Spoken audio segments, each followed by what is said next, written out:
Salut, c'est quoi le titre avec un équipage à faire pâlir tous les Lecléac de la clique du rock.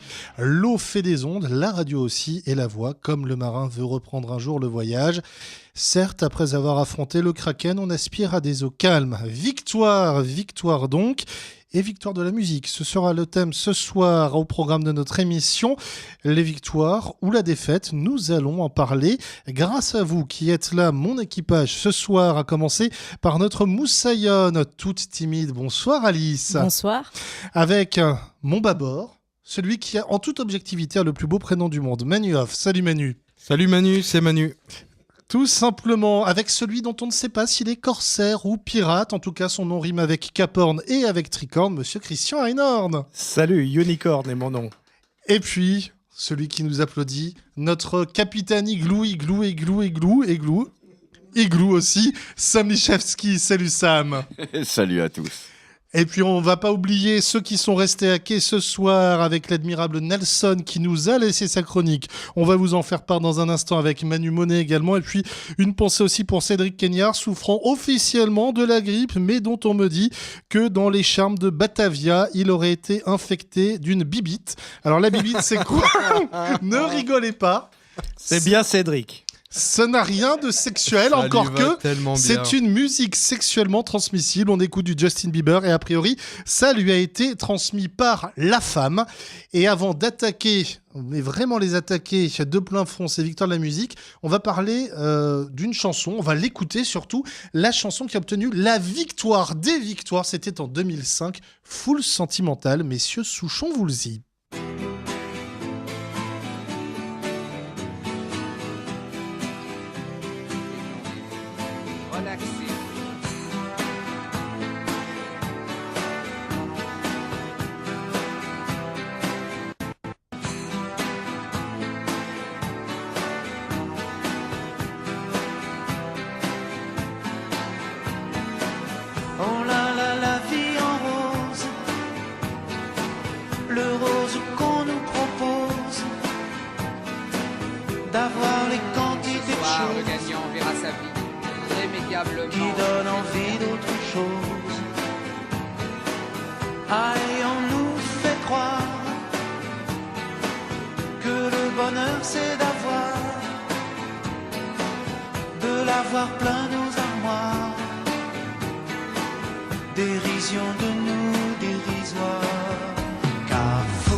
Laurent Voulzy, Alain Souchon, Full Sentimental, victoire des victoires, je le disais il y a quelques instants, c'était en 2005, les victoires de la musique, créées en 1985, je vous fais rapidement l'historique, en 1994, une première session avec de l'autre côté victoire du jazz et de la musique classique, et puis depuis 2002, les victoires de la musique, les victoires du classique, les victoires du jazz.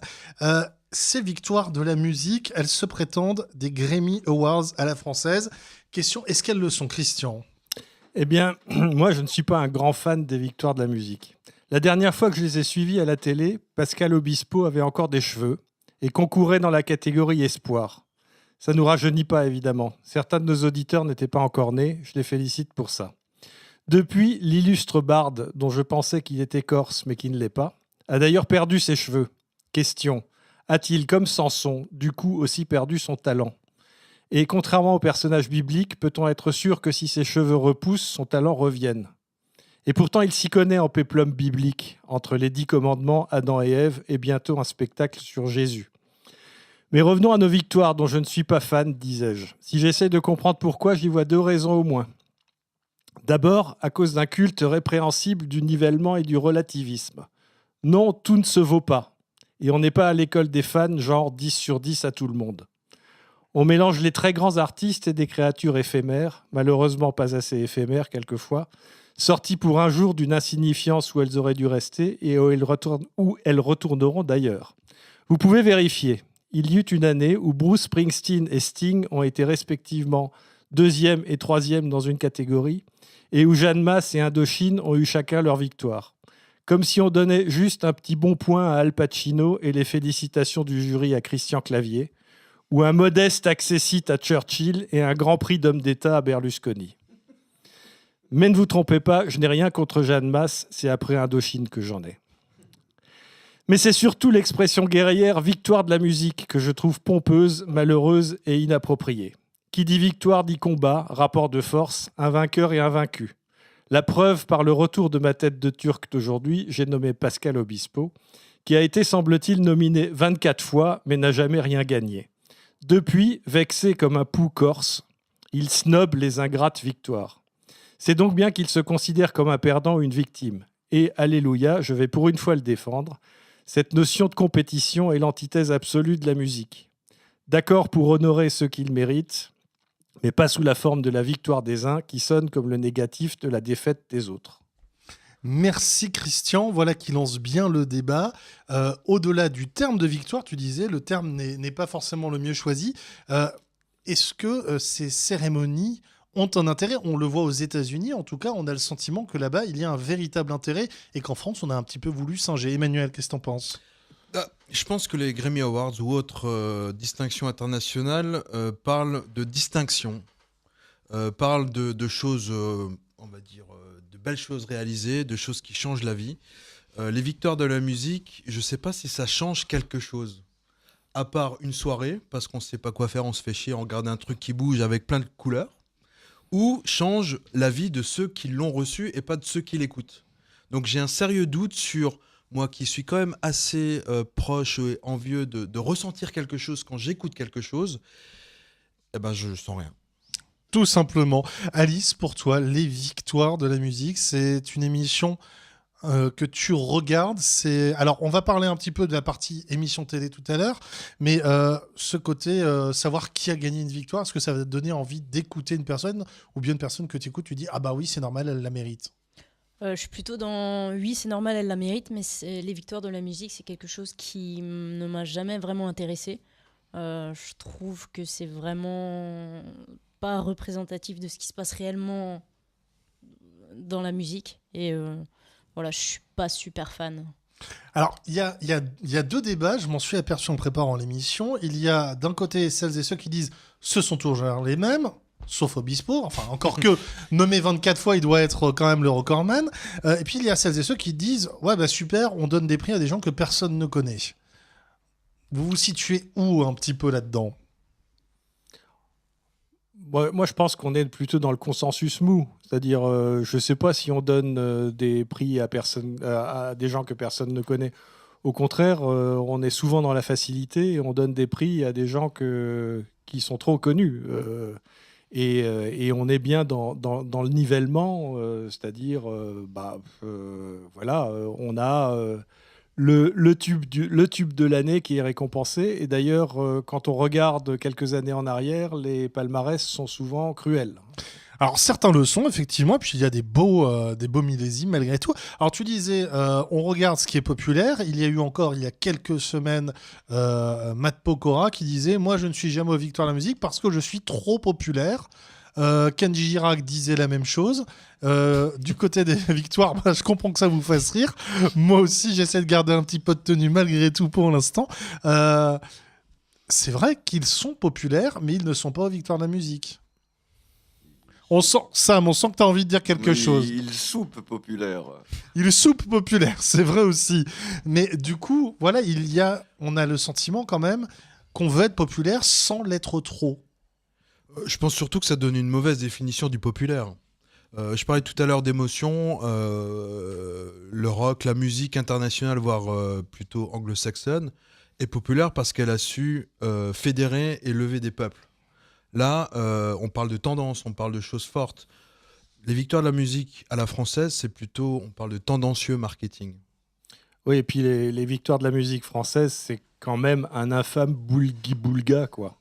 Parce que, je veux dire, on récompense, on est entre nous, on récompense de la merde, quelquefois, et on récompense Bachung de l'autre. Donc, ouais, il y a... Bon. Alain Bachung qui fait partie des artistes les plus récompensés avec Mathieu Chédid, d'ailleurs. Absolument. Bon, alors là, respect, mais bon, on a des contre-exemples. Alors, il y en a plein. Alors, je vais vous faire comme ça au hasard les premières victoires de la musique. Vous allez me dire ce que vous en pensez. Alors, Alice, ce sera un petit peu plus dur pour toi. Tu n'étais pas née. Mais justement, non, mais ce sera intéressant d'avoir l'avis d'Alice, savoir si elle connaît, elle, aujourd'hui, ses artistes, ses chansons. Artiste masculin de l'année, Michel Jonas, avec également la chanson de l'année, La Boîte de Jazz. L'album de l'année, c'est Love on the Beat de Serge Gainsbourg. Artiste féminine et révélation, Jeanne Masse. Aujourd'hui, c'est en 85, 32 ans après, on connaît encore tout ça, Alice. Jeanne Masse, oui. Gainsbourg, oui. Michel Jonas, un petit peu moins. Un peu moins. Un petit peu moins. Les garçons, vous qui étiez peut-être devant la télé à ce moment-là, est-ce que c'est un palmarès qui vous paraît être finalement logique 30 ans après ? Alors, j'y reviendrai tout à l'heure. L'histoire fait toujours son tri, quoi. Hein. 30 ans, c'est bon. Il y a pas mal d'eau qui est passée sous les ponts, et effectivement, 30 ans après, quelquefois, c'est pas la même vérité que 30 ans plus tôt. Alors, comparer, c'était qui ? Alors Gainsbourg, Jonas, Jeanne Masse. Jeanne Masse qui cartonne à chaque fois qu'elle fait un concert avec les fameuses tournées Revival tout de même. Justement, Il y a une vraie nostalgie. Il y a une vraie nostalgie, mais elle cartonne que dans les tournées Revival. Et puis, c'était une créature du fameux compositeur italien Romano Musumara. Exactement. Qui a écrit japonais, absolument ça. tous ces tubes. Romano Musumara, qui était d'ailleurs le compositeur d'Ouragan de Stéphanie de Monaco. Ah, il a fait Autre pas mal référence. de choses. Hein. Il a fait pas mal de choses à l'époque. C'était le gars qu'on s'arrachait. Hein. Mais c'est un compositeur type, dans le vent, quoi. oui, dans le vent, mais il a composé des tubes pendant exactement 3 ans. Et depuis, Vent, on en a- ouragan, copyright Manuoff. Merci. Et depuis, on n'en a plus entendu parler. Enfin, il existe encore, hein, mais en tout cas, il n'a plus il a composé du de mal. tubes. Quel dommage. Alors, les victoires, ce sont aussi parfois des récompenses assez étonnantes. Je me suis aperçu qu'il y a eu une récompense en 1992 pour MC Solar et une récompense également en 1995 pour Sinclair, à chaque fois groupe. Alors, on apprend grâce aux victoires que MC Solar, à lui seul, était un groupe. Tu es un groupe, je suis un groupe. Et que Sinclair, c'était la même chose. On voit que là, il y a une sorte de copinage. C'est histoire de placer le pote et lui mettre sa récompense. Je pense qu'il fallait remplir la catégorie groupe. Une catégorie qui n'existe pas toujours, d'ailleurs. Je pense surtout qu'en France, on ne sait pas définir la musique. MC Solar Group, Sinclair Group, c'est juste que... je fais un petit lien avec ce que tu as dit tout à l'heure. On se souvient des victoires de la musique il y a 30 ans, mais pas de l'année dernière. Hein. C'est qu'il y a des chansons qui ont marqué des générations, qui ont marqué des choses fortes, parce qu'on se l'est approprié et ça correspond à... Je reparle d'émotion. Mais surtout, en France, on ne sait pas nommer, on ne sait pas définir, on ne sait pas donner quel est le vrai message de la musique. Donc, un groupe MC Solar, je dis oui parce que j'ai bien aimé MC Solar et que la victoire de la musique MC Solar me paraît juste. Mais peut-être pas dans cette catégorie, en fait. Bah, je sais pas ce que veut dire groupe. Un groupe, c'est plusieurs personnes, a priori. Ah oui, donc... Qui font de la musique ensemble. Ah oui, d'accord. Ah oui, donc, il y a un petit problème, ouais. You Are So 2016, enfin vraiment. Voilà, puis on le disait, tu parlais de ce problème de définition, Manu. L'année dernière, c'était la même chose avec Les Innocents, qui ont obtenu le prix de meilleur album rock. Et sur scène, ils ont dit nous, on n'est pas rock, mais bon, si on nous offre un prix, on ne va pas le refuser. Ce qui est honnête de leur part, déjà. Ouais, mais ça marque bien la tendance qu'on vit chez nous. C'est que la distinction n'est que pour valoriser une notoriété. Il y a ces catégories, des catégories qui apparaissent, qui disparaissent. On voit que la catégorie groupe, justement, on l'a certaines années. La catégorie album rock, on l'a certaines années. D'autres années, il n'y en a pas. Il y a des albums qui sont des albums plutôt rock qui se retrouvent en albums de chansons et réciproquement. Il y a les catégories qui sont apparues au fur et à mesure, notamment la catégorie techno-électro. Dont tu voulais nous parler, Alice. Oui, donc c'est depuis 98 que la catégorie est apparue. Et c'est Laurent Garnier qui a eu le premier prix avec son album 30. Voilà, ça marque un changement un peu dans les mentalités et ça marque aussi l'impact tardif, à mon sens, que la musique techno a eu en France. Et surtout dans des cérémonies comme ça, pour récompenser. Bon, ceci dit, Laurent Garnier a depuis été fait chevalier des arts et lettres. Exactement. Ce qui montre que la musique électronique, finalement, a gagné ses lettres de noblesse. Tardivement, mais elle les a gagnés, tant mieux. Un mot sur les nommés ou nominés cette année. Jean-Michel Jarre, qui est également, il faut le savoir, nommé dans la catégorie musique électronique aux Grammy Awards aux États-Unis cette année. Ça, c'est aussi un perdreau de l'année. Oui, mais l'album est excellent, ceci dit.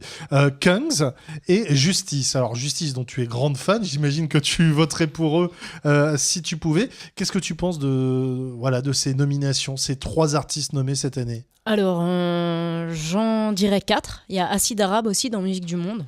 Et je suis très contente qu'ils soient représentés parce qu'ils sont géniaux vraiment. En ce qui concerne l'album de Jean-Michel Jarre, que je trouve c'est plus un album fait par les autres pour cette star-là. C'est pas faux, hein. On rappelle qu'il s'agit d'un double album avec énormément de duos, avec des artistes qu'ils soient de la scène électro, de la scène pop, de la scène rock. Donc c'est plus les artistes qui le tirent vers le haut. Donc je suis pas trop fan de sa participation, de sa nomination. Justice, totalement, c'est normal. Et je pense que c'est eux qui vont repartir avec le prix. Et c'est tellement objectif. C'est tellement objectif. Avec tous les prix de la soirée. Et Kungs, c'est horrible. C'est pas de la musique, à mon sens, c'est de la soupe. Voilà. Et alors toi, tu vas nous proposer ta victoire de la musique, de la scène électro. Voilà, donc je vais lire ma petite chronique. Eh bien, je t'en prie, Alice. Merci beaucoup. Alors, quand il s'agit d'évoquer une émission de télévision aussi fédératrice ou pas, ou presque, que les victoires de la musique, il est toujours instructif de prendre les pouls de la musique populaire en France. Je suis une mélomane, comme nous tous. Les victoires sont censées être l'Anti-Energy Music Awards, une sorte d'équivalent des Césars pour la musique, et pourtant. Donc, parmi les 12 catégories et la trentaine d'artistes sélectionnés, on retrouve 4 artistes issus de la scène électro. Donc on l'a dit, Justice, Acid Arabe, Jean-Michel Jarre et Kungs. Donc voilà. Alors pour l'album de musique électronique ou dance, on retrouve Jean-Michel Jarre Electronica 2. L'album est sorti en mai 2016. C'est son 19e album quand même. Il est le fruit de la collaboration avec des têtes comme Rhône, Sébastien Tellier, Jeff Mills. Donc des grosses pointures. Mais c'est à mon sens un album fait par les autres pour la star, voilà, donc comme je l'ai dit avant. Justice avec leur album Woman font également partie des nominés. Alors les 2 Français, ils ont signé leur retour en grande pompe donc en novembre dernier avec cet album aux influences funk et disco. Ils ont déjà gagné un prix en 2008 et 2012. Donc le choix du collège électoral se portera sans doute et j'espère sur eux pour ce prix. Et le 3e et dernier nominé donc, dans cette catégorie, c'est le Toulonnais Kungs, je ne sais pas trop comment ça se prononce. Si ce nom ne vous dit rien, surtout, je m'adresse à vous, c'est normal. Vous ne faites pas partie des 187 millions de personnes qui ont visionné le clip de son titre, This Girl, un son qui a épié de nombreuses radios durant tout l'été à l'insu de notre plein gré. Quoi qu'il en soit, Kungs est nominé pour son album Liars, sorti aussi en novembre dernier. Donc, malgré des nommés décevants et aucunement représentatifs de la réalité scénique électronique de l'année 2016, la nomination du groupe Acid Arabe dans la catégorie album des musiques du monde rehausse le niveau, mais le grand absent de ces victoires et l'artiste le plus méritant de 2016 est à mon sens, surtout Louis, DJ Pone. On écoute.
Digipone, alors c'était donc le choix victoire de la musique en musique électronique pour toi Alice pour cette année. Je reviens une dernière fois sur ces victoires de la musique au niveau de la musique électronique avec la polémique Daft Punk il y a 1 ou 2 ans, puisque Daft Punk avait cartonné aux Grammy Awards et n'avait même pas été nommé en France, dans son pays.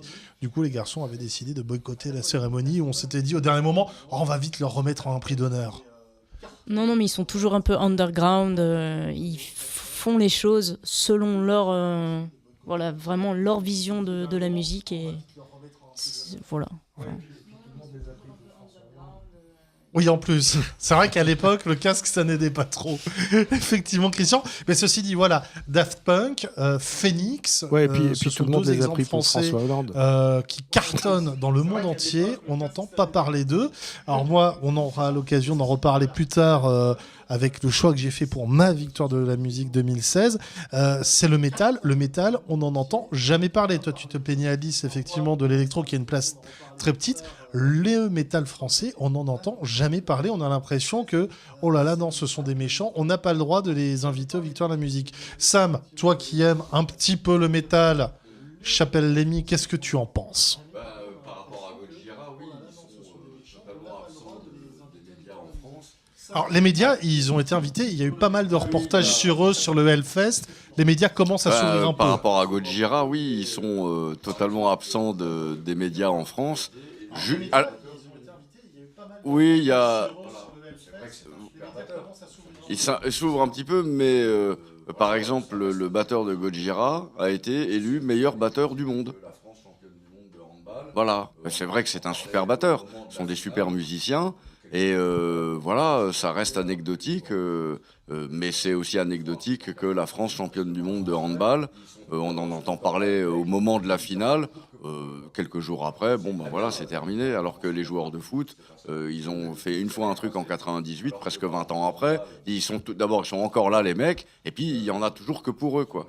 Alors c'est très bien la victoire de la France en 98, c'est pas ça la question, mais depuis il s'est rien passé. Alors que par exemple le handball, je pratique pas d'ailleurs. Ils ont été. En étant français, heureusement. Christian, justement, cette absence d'un style musical, sachant, on l'a vu, le festival Hellfest en France, qui est le festival européen de référence du métal, ils ont réussi à être sold out pour l'édition 2017, avec des billets vendus en 2016, sans que l'on connaisse le moindre nom à l'affiche. Oui, mais ça, c'est assez classique. La sagesse populaire dit nul n'est prophète en son pays. Des artistes qui sont de renommée mondiale et qui sont français et qui sont pas connus en France ou rejetés par la France, quels que soient les domaines, il y en a malheureusement beaucoup. Et toi, Manu, le fait qu'un style musical qui est quand même apprécié par pas mal de gens dans le pays soit totalement absent. Non, mais moi j'en ai marre parce que franchement, il y a 2 choses en France qui commencent quand même à casser un peu les glaouis. La première, c'est quand on réussit ailleurs, on est un petit peu mis de côté parce que, je donne l'exemple de la province. Quelqu'un de province va réussir à Paris, on lui dit t'as qu'à rester à Paris, il n'y a plus de place ici. Quand tu es de Paris et que tu vas à New York, tu réussis, on te dit t'as qu'à rester à New York parce que ici t'as trop gagné de trucs, t'as trop gagné de machin, on va pas reconnaître ta victoire. Et le problème, c'est que on ne veut pas soutenir ceux qui ont déjà construit des choses et réussi des choses. Ça, c'est un premier point. Le deuxième point, c'est qu'on reste sur les médias qui sont plus dans l'émergence et le repérage musical, qui est simplement dans la promotion de la musique. C'est-à-dire que je diffuse que ce qu'on pense que les gens vont aimer. Oui, effectivement, il y a des études de marché qui sont réalisées. On ne va plus sur l'émotion que l'on peut avoir pour partager un titre. Mais non, on prend plus de risques parce que tout est soumis à l'audience, tout est soumis et je suis bien placé pour savoir à la logique marketing qui est je pense que j'aurai de l'audience parce que je vais passer ça, si je passe ça je prends trop de risques, attention, l'audace, attention un peu prendre on va dire un petit peu de force de caractère, et ben ici ça n'existe pas, peut-être plus, peut-être que ça existait, mais on ne prend pas en compte de ce qu'est vraiment la logique populaire qui est laisser le peuple, laisser les gens, laisser les auditeurs dire ce qu'ils pensent de ce qu'ils écoutent et leur laisser la liberté d'aimer ou pas. Oui, on a le sentiment effectivement que les radios, de manière générale, avec les maisons de disques derrière, disent on va vous faire aimer tel ou tel artiste. On voit ces publicités pour tel ou tel single, le nouveau tube de machin ou de bidule, et la personne n'a pas encore chanté. On s'aperçoit vraiment de ce côté marketing. Alice, dans la musique électronique, justement, ça fait partie de ces styles musicaux où on aime ce qui vient de l'underground et qui va cartonner. Et justement, on met trop souvent en avant des gros artistes qui sont des machines à fric, hein, pardonnez-moi l'expression. Et il n'y a pas de place pour les petits qui donnent tout et qui défoncent, quoi. Alors, on va reprendre l'exemple. Tu es la mieux et la moins bien placée pour en parler. On évoquait Justice, donc je sais que tu es fan. Justice, aujourd'hui, tu les mets où, justement? Est-ce qu'ils font partie désormais de ces machines à fric? Ils feraient n'importe quel album, ils cartonneraient, ou bien ils sont encore parmi ces artistes underground, mais qui commencent à être un peu connus du public? Ils sont encore, à mon avis, indépendants, underground. Mais ouais, ils deviennent très grand public. Est-ce que je peux me permettre un truc? Je les ai vus à Colmar l'année dernière et j'ai trouvé qu'ils s'asseyaient sur leur laurier quand même. C'est-à-dire qu'ils font play. On pense que David Guetta est capable de faire ça, mais j'ai trouvé que Justice, ils pressaient play et puis ils ont juste dit on est là. David Guetta, qui est quand même, comme le fameux guitariste Manitas Del Habitat, interprété par Cadmerade, qui joue de la guitare sans ses mains. David Guetta, c'est le seul DJ qui arrive à balancer de la musique sans les mains. C'est quand même assez exceptionnel à ce niveau-là. Un mot sur les catégories des victoires de la musique. On n'y comprend pas grand-chose. Il y a eu une catégorie révélation. Alors, c'était révélation masculine, révélation féminine, révélation groupe. Ensuite, c'est devenu révélation globale. Maintenant, on a révélation scène, révélation album. Ça fait pas justement encore un peu trop. Faut qu'on donne un prix à tout le monde. Bah oui, c'est l'école des fans. Donc effectivement, le bon point à tout le monde. Voilà, le bon point à tout le monde, 10 sur 10. Ces catégories sont manifestement de circonstances. Elles n'ont pas de sens particulier. Et c'est encore une fois une illustration qu'on est là pour faire plaisir à tout le monde. Christian, tant que je te tiens, on évoquait les victoires de la musique classique et du jazz. Est-ce que pour toi, il y a une opportunité à récompenser? Alors, le jazz, il y a toujours de la création. La musique classique, on récompense plus de l'interprétation. On ne parle pas de victoire de la musique classique et de la musique contemporaine. Ça, c'est clair qu'il n'y a plus de renouvellement de répertoire. Donc, c'est... J'entends des éclats de rire narquois à ma droite. Alors, ceci dit... Mais comme je dis souvent, la musique classique, c'est de la musique de compositeurs morts pour un public presque mort. Ceci dit, attention Christian, petite question que je vous pose à tous les quatre, quel est l'artiste qui a vendu l'an dernier le plus d'albums en France? Je n'en sais rien. Alice? Aucune idée. Manu? Kenji? Non. Samuel? Ce serait pas Laurent Rieu, André Rieu, un truc comme ça? Non. Non. Il s'agit d'un jeune DJ autrichien du XVIIIe siècle qui s'appelle Wolfgang Amadeus Mozart. Il a explosé tous les chiffres de vente grâce au coffret intégral qui a été vendu et il est largement au-dessus de tous les autres artistes. Donc il a pété tous les comptes SACEM. Il a explosé tous les comptes SACEM. La SACEM peut vivre 150 ans grâce à cela. Donc finalement, quand tu dis que c'est une musique pour des gens presque morts, Mozart n'a peut-être jamais été aussi vivant. Oui, effectivement. Et puis malheureusement, il était dans la fosse commune. Donc grand bien lui fasse. Même dans sa mort, il était populaire. Et puis on peut quand même remarquer qu'avec un minimum de qualité, ça se vend aussi, quoi.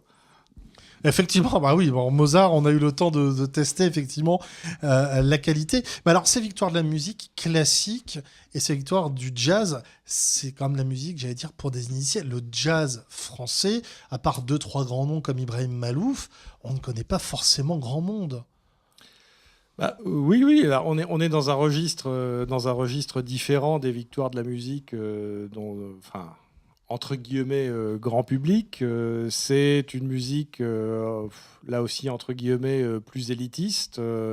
Donc le seul avantage que je vois à ça, c'est que ça fait parler à une heure de grande écoute de ce style de musique. Et donc de ce point de vue-là, bien tant mieux. Et comme tu l'as dit, les victoires de la musique classique, qui est le domaine que je connais le mieux, on récompense des interprètes, parce qu'évidemment, on ne peut pas récompenser autre chose. Les autres sont tous morts, ou presque. Et ben, au moins, on parle de ces interprètes. Et parmi ces interprètes, il y en a, heureusement, des très grands. Et on leur souhaite effectivement le meilleur sur les scènes internationales et pourquoi pas les scènes françaises. Avant d'aborder dans un instant la partie émission télévision que sont aussi les victoires de la musique, nous allons, Manu, telle une carte au trésor, lire le témoignage de l'admirable Nelson. Témoignage en 2 parties. Je vais tenter la partie chanson, mais alors ça sera version Grand Corps Malade, hein. Ça sera plutôt en simple parce que je ne chanterai pas ce soir. Il faut bien 2 hommes pour remplacer l'admirable. Oh que oui, et on lui fait un gros bisou. Alors je commence. Texte de l'admirable. J'ai la rate qui se dilate, le foie qui est pas droit, des problèmes d'élection, la diarrhée de l'urne, VDM. J'ai le diabète des bravos, l'hémochromatose des ventes, l'overdose du chaud, l'infection de l'audience, VDM. J'ai la télécommande spastique, la paralysie du rictus, l'arthrose du Delerme du Mahé, les testicules gonflés par Doré et Biolay, VDM. J'ai l'overdose de la myrrhe, le rejet du greffon des Smet et consorts, la dialyse du risque parce que les donneurs sont en berne, VDM. Purée, c'est la cata. J'ai le bilan sanguin, l'état de santé que je mérite. Celui-là même de la ménagère et du bof qui se kenjise aux gitans qui volent même pas de poule. Celui des empoignades aux mains moites. Celui qui n'y connaît rien au talent qui perturbe, préférant celui qui distrait. Parce qu'ils nous disent que le talent est distraction. Ah bon ? Je ne savais pas. Ok doc. J'ai usé, abusé de ce qu'on me livre, des placebos qu'on me refile en radio et juste après le 20h. L'ouverture d'esprit n'est pas une fracture du crâne. Merci Pierrot, je m'en souviendrai. En revanche, le surgelé consensuel des VDM, alias vide-merde, victoire de la musique, peut vous niquer le dentier. Ces 2 personnes, juste de moi et de mon dentiste. Va falloir que je change de médecin référent, histoire que je puisse continuer à trouver un sens à tout ça, que je puisse sortir de ma léthargie. Bachung et Thieffen, par exemple, n'étaient que des teasers, des accroches pour des gens comme moi. Si la musique est victorieuse, c'est pas vos bubblegum trophées qui la feront monter sur le podium. Moi aussi j'ai des winners, mes playlists, mes chéris, vous avez le droit d'avoir les vôtres. Mais je vous en prie, ne les affichez pas comme s'ils étaient le must absolu des professionnels de la profession. Personne n'y croit plus, ou alors je change de professe-passion et vous laisse vanter la crispation. Et il a rajouté à la main, je vous laisse mariner dans votre jus de merde. Voilà, je crois que tout est dit avec les mots de l'admirable, bien évidemment. Avec quelques expressions, un placebo de musique. C'est à peu près ça quand même ce que l'on entend assez souvent. Même si j'ai souvenir l'an dernier, j'avais regardé un petit peu ces victoires de la musique et j'étais tombé sur une révélation pour moi. Faba Freddy, un artiste franco-sénégalais ou franco-camerounais, j'avoue qu'il avait été assez impressionnant. Pour le reste, les victoires de la musique, tu le disais Christian, c'est le consensus mot. Oui, c'est le boulgui-boulga. Alors que Casimir n'a jamais été nommé pour aucune de ses chansons et ça c'est assez lamentable. Alice, on va te laisser le dernier mot sur cette partie, sur le fond des victoires de la musique. Pour toi, est-ce que les victoires de la musique, en tant que telles, ont aujourd'hui une utilité ? Non. Voilà, un mot. Clair, net, Alice. Et du coup, on va embrayer avec Alice toujours, ça t'apprendra. Voilà le premier mot d'Alice maintenant. La partie télévisée des victoires de la musique. Là, on a parlé sur le fond et on s'est tous aperçus que les victoires ne nous apportent pas grand-chose. Les victoires de la musique en tant qu'émission de télévisée, est-ce que vous avez tous les 4 l'impression qu'une heure de victoire de la musique à la télé, c'est équivalent à 3 heures de temps réel dans la vie ? Ça ressemble à peu près à ça. Au niveau timing, c'est à peu près ça. C'est à peu près ça. C'est à Donc peu l'émission près ça. qui fait 3-4 heures, ça fait une douzaine d'heures. Exactement, une demi-journée. Ouais. Une demi-journée. Christian. Moi, j'ai déjà répondu, puisque la dernière fois que j'ai vu les victoires, Obispo avait encore des cheveux. Voilà, donc ça date effectivement, hein, ça fait quasiment 30 ans pour le coup. Et alors, pour répondre à ton interrogation, à l'image de Samson, non, hein, même quand il avait les cheveux, il n'y avait pas de talent forcément. Il a Voilà, perdu. exactement. Manu, Oui. pour toi, l'émission Les Victoires de la musique, on parle là vraiment en tant que produit télévisé. Il répond à un format, il répond à des normes, il répond à des choses qu'on pense être ce que les gens attendent. Il répond à un nombril qui est, je vais pas dire bobo parisien, pas du tout. Il répond à un nombril qui est télévisuel, et producteur de musique. Je te place tous ceux que je connais et qui ont besoin d'avoir plus de ventes ou un peu plus de ventes sur des segmentations de prix qui sont préparées pour eux. Donc, en résumé, tu me rappelles ta question ?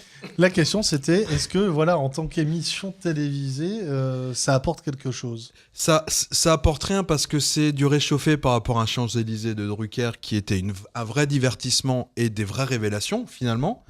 Ça apporte rien parce qu'on a Facebook, Internet et tout ça et qu'on peut voir les Grammy Awards, on peut voir tout ce qui se fait dans le monde de révélations musicales, ça n'apporte rien parce que au final, c'est pas porté par toutes les chaînes en même temps comme une grande manifestation soutenue par tous et qui a vraiment une intention vertueuse pour la société. Ceci dit, les Grammy Awards, qui sont pris en exemple par les victoires, c'est aussi sur une seule chaîne aux États-Unis. Ouais, mais c'est 300 millions de personnes, quoi. Enfin, j'exagère un petit peu, mais disons que c'est une grande messe. Je parlais tout à l'heure de tendance versus tendancieux marketing. On est sur une machine qui... Il y a un côté institution là-bas. Ouais, j'allais dire, ce qui m'agace moi aussi beaucoup, c'est le côté institutionnel, c'est-à-dire ministre de la Culture, les producteurs, machin. Les intermittents qui font leur traditionnelle manifestation. Et aussi le côté tribune. Donc les intermittents, ceux qui ont une communication à faire pour ci ou pour ça. Donc c'est effectivement assez agaçant.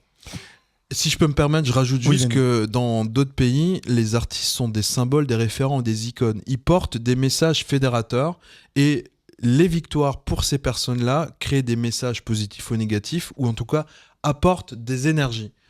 En France, ça apporte simplement une distinction du nombre de ventes ou de gens à placer pour pouvoir favoriser les ventes. Donc il y a un problème et de fond, de forme et un problème même de, je dirais, d'ambition, quoi. Ouais. Bah, j'en reviens, on en parlait tout à l'heure sur le fond des victoires, on peut réaborder le sujet avec Kenji Girac et Matt Pokora qui disent on est trop populaire, les organisateurs des victoires de la musique leur disent non, vous n'êtes pas assez bon pour nous. Quand on voit certains nommés, on se dit qu'ils ne sont pas forcément plus mauvais que les nommés. Alice, qu'en penses-tu ? Kenji et Matt Pokora sont par exemple nommés aux Energy Music Awards. Donc je peux comprendre la posture des organisateurs des victoires de la musique, mais c'est vrai qu'ils n'ont pas à rougir d'un Maître Gims ou d'un Jul qui est nommé cette année. Jul qui est effectivement multinommé avec de la musique, même Patrick Sébastien n'aurait jamais osé à 4 grammes. Donc ou l'an dernier, vraiment Maître Gims, la chanson de l'année en 2015, c'était quand même une chanson de Maître Gims. C'est tellement étonnant que c'est la chanson de l'année, c'est clair. Hein. Voilà, on va dire ça comme ça. Alors Alice, tu évoquais à l'instant les Energy Music Awards. Est-ce que en termes de produits télévisuels, hein, là on parle vraiment sur la forme, les Energy Music Awards ne sont pas aujourd'hui la référence en France? C'est pas ma tasse de thé, mais je pense que ça marche beaucoup mieux, c'est beaucoup plus regardé que les victoires de la musique.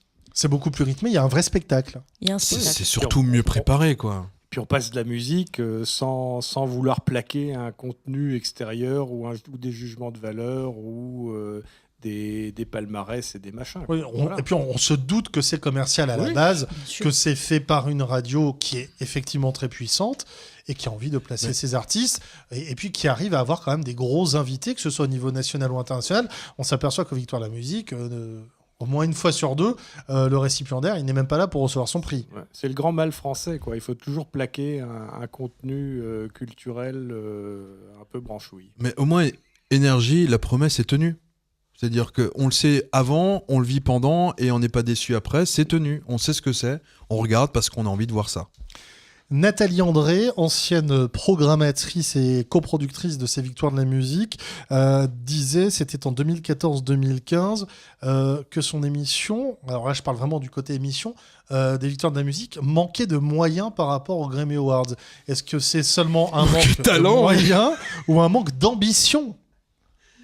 Ambition, clairement, de talent aussi, de préparation, c'est... je sais pas quoi dire de plus, c'est presque marrant ce que tu viens de dire. Alors, Pour rappel, elle avait dit ça, on lui reprochait des victoires de la musique une fois de plus très ternes, alors que quelques semaines auparavant, il y avait eu les Grammy Awards avec Daft Punk qui chantait en duo avec Stevie Wonder. Il y avait Salut, t'as tout dit. également Nile Rodgers sur scène. Un autre tableau, alors c'était Pink qui chantait sur un trapèze, un duo avec Nate Ruess.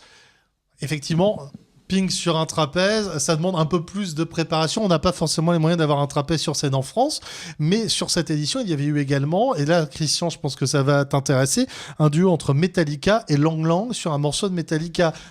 Alors, avant que Sam ne prenne la parole à son tour. Oui, bah, j'avais vu ça, effectivement. Metallica et Lang Lang, c'était Il faut spectaculaire. juste avoir une idée. Il faut avoir une idée. Et puis ils ont envie, et puis quoi. c'était spectaculaire, quoi. On avait envie d'applaudir, quoi. Il se passait quelque chose, Ils ont réellement. Alors, on aime ou on n'aime pas, mais enfin, il se passait quelque chose. Moi, je voulais juste ajouter une petite Sam. précision par rapport aux Grammy Awards. Pour avoir des superstars, c'est plus facile quand tu es à Los Angeles parce qu'ils habitent tous là-bas. C'est vrai aussi. Alors Ceci dit, qu'à à Paris, oui, à Paris- les Français, il y en a pas mal qui Non. vivent en région parisienne. Non, mais à Paris, il y a des vedettes françaises, oui. Mais les super méga stars internationales sont à Los Angeles, quelques-unes à New York, 2-3 à Londres, mais sinon, après, il y en a qui sont dans le sud de la France, mais c'est pour se reposer. Oui, bon, ceci dit, là, quand on parle des victoires de la musique, effectivement, c'est la chanson française, voire francophone. Mais il y a le casting et il y a la façon de présenter, quoi. C'est-à-dire, on peut simplement présenter un show professionnel destiné au public sans obligatoirement vouloir faire une représentation institutionnelle d'un gros machin. D'ailleurs, les premières victoires de la musique, avant de te donner la parole Manu, étaient présentées par les artistes, puisque c'est Renaud qui a été le premier présentateur des victoires de la musique en 85. Il y a eu ensuite Eddie Mitchell, qui à l'époque animait aussi à la télévision avec la dernière séance. Donc c'était aussi la parole aux artistes, c'était vraiment par les artistes, pour les artistes. Là, cette année, j'avoue que Bruno Guillon, Thomas Touroud, c'est pas forcément ce qui donne le plus envie de regarder l'émission. Manu. Effectivement, et en fait, ça fait un bon lien avec ce que je voulais dire tout à l'heure, c'est que en fait, les artistes ont envie. On parle des Grammy Awards ou des choses qui se passent dans d'autres pays. Ils ont envie de faire des choses. Ils ont aussi le talent, mais j'imagine qu'à l'époque où des artistes eux-mêmes présentaient ces victoires de la musique, ça devait être autre chose. Il y avait alors, même si aux États-Unis la générosité est un métier. Ils ont envie il y a du partage d'émotions, il y a quelque chose et ils font les choses jusqu'au bout. J'ai pas l'impression qu'en France, et tu parlais de Touroud ou de Guillon à l'animation, on est plus sur du théâtre de guignol que de la mise en scène ou de la bienveillance par rapport à quelque chose qui doit créer de l'émotion. Oui, là, on le fait parce qu'on doit le faire. Oui, et parce que c'est de la tactique d'audience, c'est deux présentateurs qui sont, et encore, ils marchent pas forcément très fort en ce moment, mais qui sont un peu représentatifs en fait d'une impertinence ou d'une façon de présenter qui finalement, voilà, je suis nouveau et énervé, c'est qu'on préfère mettre une logique, une mise en scène sur la présentation et ne pas mettre la force dans la musique et dans le spectacle. Donc, on favorise l'animation au spectacle. L'occasion, Manu, de te demander, après Alice et avant Christian et Sam, et puis moi-même, tant qu'à faire, ta victoire de la musique 2016. Alors, c'est difficile à moi de répondre parce que, bizarrement, j'écoute en ce moment que le rock des années 60 et 70. Il y a pire, hein. Oui, c'est sûr, il y a pire. Par contre, je vais te rejoindre dans ta révélation de l'an dernier, Fada Freddy. Oui. Que j'ai aussi découvert l'an dernier je sais pas si c'est grâce à la victoire de la musique, mais en fait, ma révélation, je pense que c'est tous ces artistes finalement qui grandissent et qui se font découvrir par eux-mêmes, qui ont une déclaration à faire qui est juste humble et qui est juste peut-être vitale pour eux. Et je vois émerger grâce à des web radios, grâce à de l'autopromotion, grâce à quelque chose qui est juste de « si je le fais pas, je vais mourir ». Ma révélation, c'est à tout ce groupe d'artistes qui se disent que j'ai besoin de partager mon cri, ma douleur, mes joies, mes peines avec les gens qui ont bien envie ou qui vont me trouver. Donc ma révélation, c'est pour tous ceux qui vont arriver là, maintenant. Parfait, voilà, une belle révélation. Christian, alors ta victoire, elle est un peu particulière. Ma victoire beethovenienne, tu veux dire ? Oui, allons-y. Oui, alors bon... Comme il faut parler des victoires de la musique, j'ai cherché un morceau de musique parlant de victoire. J'ai trouvé la victoire de Wellington, pièce pour orchestre assez peu connue et peu jouée, composée par Beethoven en 1813. Donc Beethoven était un grand admirateur de Bonaparte en tant que dépositaire des idéaux de la Révolution française et libérateur de l'Europe. C'était du moins ce que le grand Ludwig van en pensait. En revanche, il a été scandalisé lorsque Bonaparte, adepte du transformisme, est devenu Napoléon et s'est fait couronner empereur. La victoire de Wellington, disais-je, célèbre donc une défaite militaire cuisante de Napoléon. C'est un morceau spectaculaire et bruyant, avec 193 coups de canon indiqués sur la partition, où les troupes françaises sont évoquées par Malbrook s'en va en guerre, vous vous rappelez, Mironton, Mironton, Mirontaine, et les troupes commandées par Wellington par Rule Britannia et God Save the King. C'est aussi unanimement considéré comme une grosse daube, probablement le plus grand ratage, en fait un des seuls, du grand Ludwig. Comme Parce qu'il n'était pas encore sourd. Probablement, c'est peut-être les coups de canon qui l'ont achevé. Comme quoi, on ne fait pas d'art avec des bons sentiments ou du militantisme. Comme quoi aussi, je n'en passerai pas d'extrait.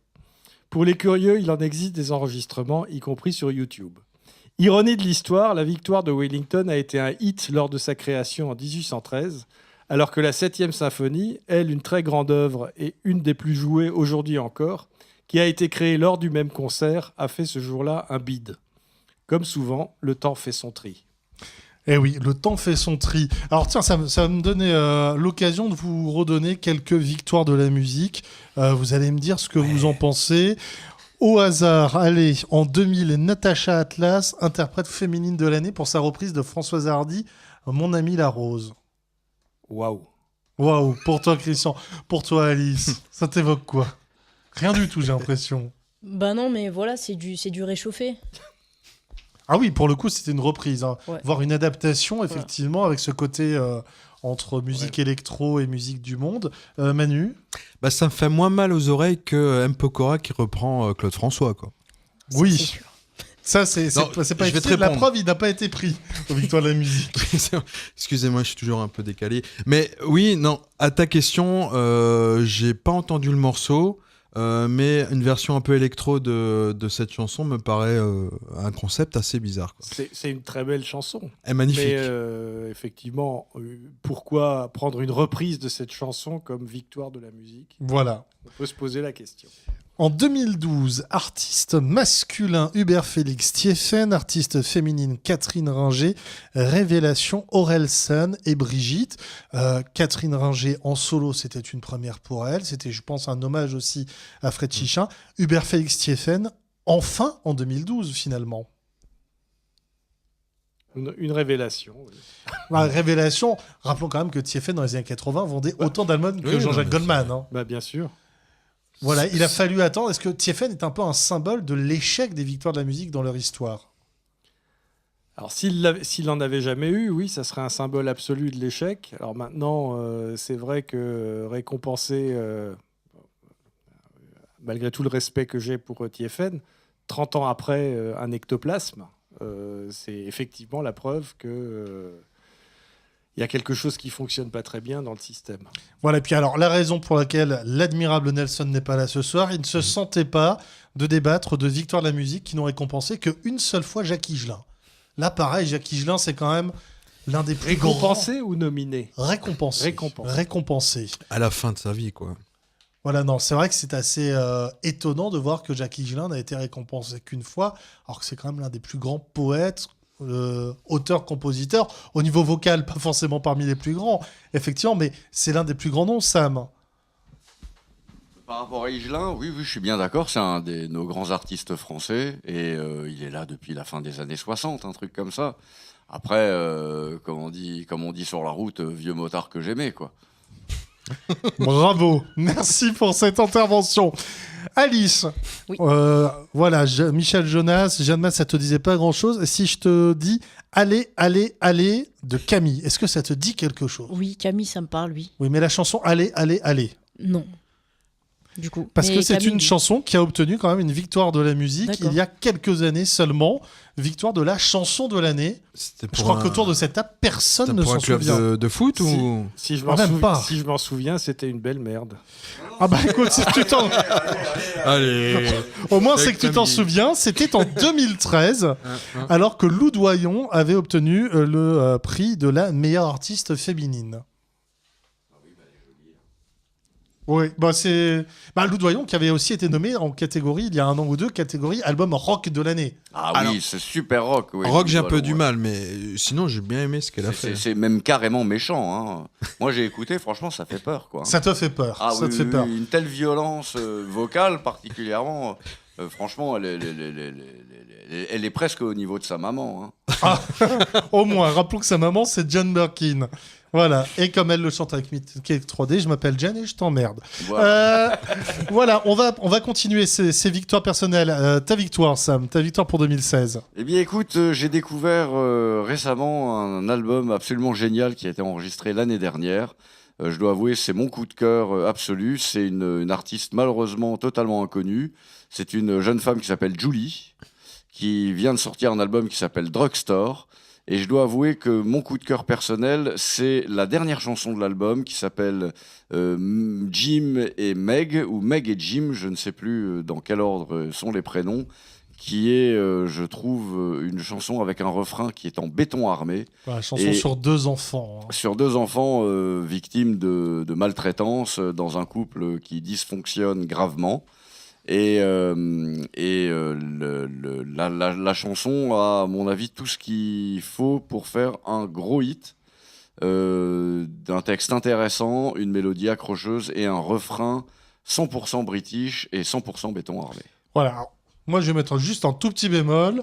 Si j'étais aux Victoires de la musique 2017 qui se tiendront ces jours-ci, je ne le mettrai pas parce qu'il est sorti il n'y a pas assez longtemps. Mais du coup, on espère pour la suite. Eh ben voilà, mais heureusement, on n'y est pas. Exactement, allez, on va écouter.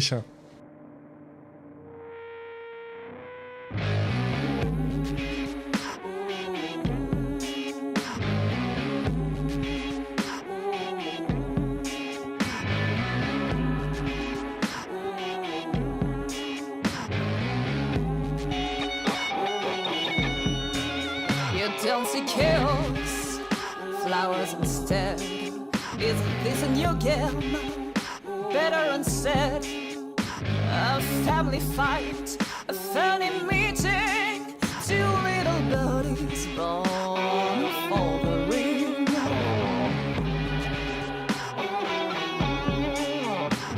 The meeting is not a way to beat up. You'll be hard to beat, just get up. Come on, Jim.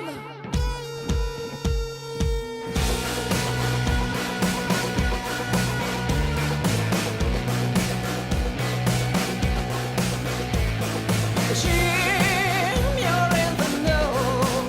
Fights never stop. A little blank page. Megan, you're in the know. Both protect you. Prayer whisper backstage. Jim, you're in the know. Megan, you're in the know.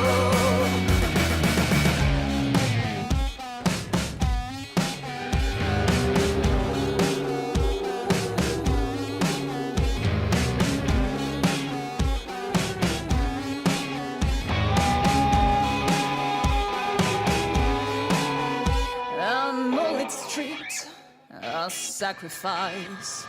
Your memories won't be the price. Here this long, know what you need. So drop the guns and to think that I was worried.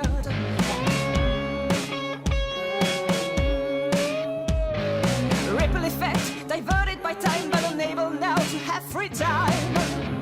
Come on, Miguel.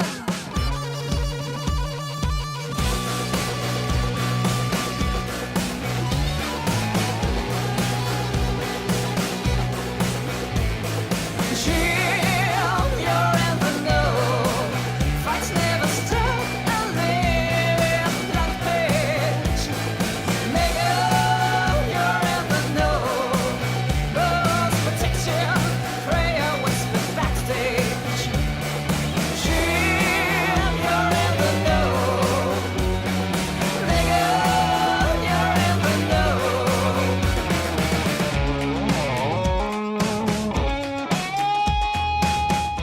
Et avant de terminer cette émission, je vais y aller aussi de mon coup de cœur. J'évoquais, je déplorais l'absence du métal.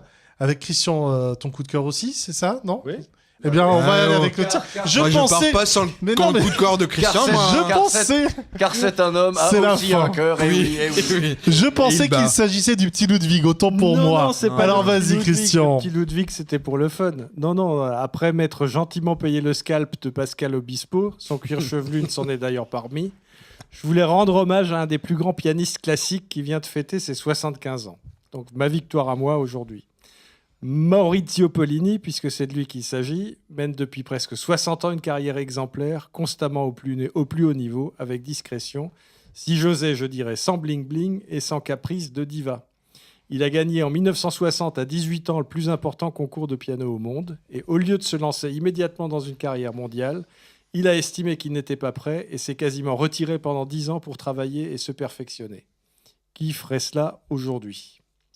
Alors, il est quelquefois critiqué pour sa prétendue froideur de machine à jouer. C'est à mon avis un contresens absolu. Il suffit de le voir une fois en public pour le comprendre. Et c'est aussi une histoire personnelle, puisque j'ai en partie découvert la musique qu'on appelle classique grâce à lui, en achetant au hasard dans les années 70 un disque, à l'époque on n'appelait pas ça un vinyle, des études de Chopin. La toute première m'a immédiatement donné un très grand choc, dont je ne me suis pas remis puisque j'en radote encore. Je me suis immédiatement précipité pour me procurer la partition, et après n'en avoir pas cru mes oreilles, je n'en ai pas cru non plus mes yeux. La voilà, cette première étude, et pour ceux qui ont un peu tâté du piano, écoutez bien cette main droite en acier trempé, qui appuie également sur chaque note, qui appuie également, de manière égale sur chaque note, tout en y mettant l'élan et la musicalité qu'il faut.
Et comme on n'est jamais si bien servi que par soi-même, je vais conclure ces victoires qui nous sont personnelles pour 2016 en revenant sur ce débat sur l'absence du métal aux victoires de la musique depuis le début de leur histoire avec le groupe Gojira et un extrait de leur dernier album Magma. La chanson s'appelle Silvera, hein, c'est tout en A. Effectivement. Voilà, Gojira qui est le groupe français aujourd'hui qui cartonne le plus dans le monde, n'en déplaise aux organisateurs des victoires de la musique.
Voilà, eh bien c'était nos victoires coup de cœur de la musique pour cette session des victoires de la musique 2017 qui arrive.